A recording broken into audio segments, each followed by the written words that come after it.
Now, negotiations to reach financial settlements for 39 sub-postmasters wrongly accused of theft have reached a stalemate a year after they had their convictions overturned. Now, that's according to their lawyer involved in the compensation negotiations. The Horizon Post Office scandal saw post office managers accused of theft, fraud and false accounting when it was actually all down to technology glitches.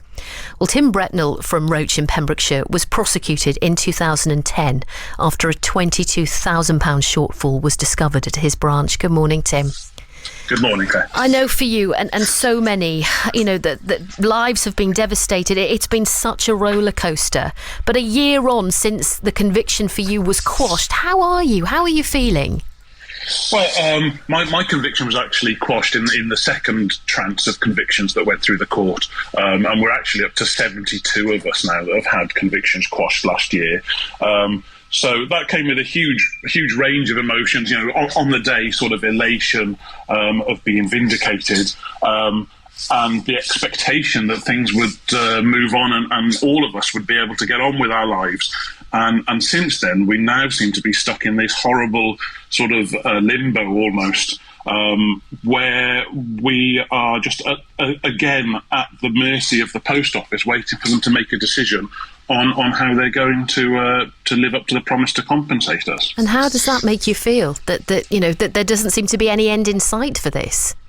It's incredibly upsetting and frustrating. I mean, any sub-postmaster that was convicted, if you talk to them, you immediately end up with a custodial sentence or community service, and you're given 4 weeks to pay any court costs. And it just seems totally unfair that when it goes the right way and the other way and things are supposed to be put right, that we're then left waiting for months and months with no sort of definite end in sight.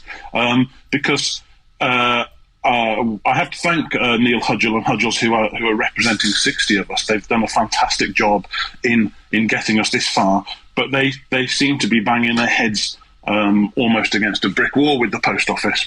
And in terms of what happened to you, Tim, I mean, it affected everything in your life, didn't it?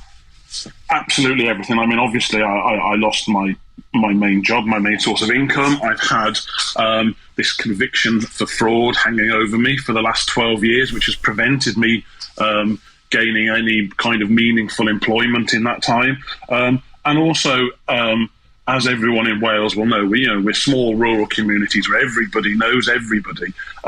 So I've had to live with that for 12 years of everybody in my community knowing that I had pled guilty to a fraud conviction relating to the post office and the rumours and things that went along with that. Yeah, and we spoke to you at the start of last month and just before you gave evidence to the inquiry. What was that like, Tim? But that was sort of a double-edged sword. Yeah, it was very cathartic to be able to tell Sir Wyn and the inquiry about how much this has affected me, about how it's changed not just my life but my partner's and my family's lives over the last 12 years. But it also brings back a whole load of negative emotions, and when you look retrospectively at that, you realise how much it's affected you, and it does bring you down again. And do you almost feel, Tim, that you can't, put an end to this? This won't be over until you get that compensation, until you can finally draw a line underneath it? I mean, is it impossible to move on until that happens?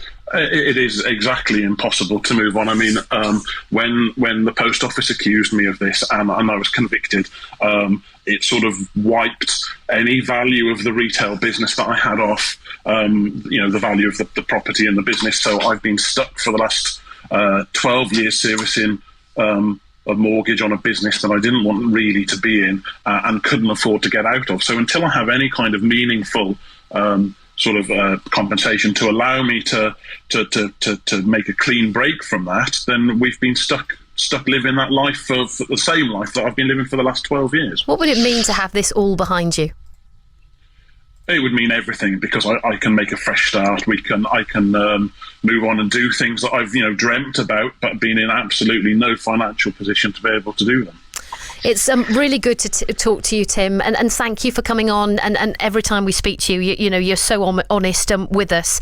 And we wish you the very best of luck as you go forward with all of this. And hopefully there is a conclusion very soon. That's Tim Brentnall there from Roach in Pembrokeshire, prosecuted in 2010, trying now to get compensation and, reach a financial settlement. Of course, we will stay in touch with him and we'll bring you the latest.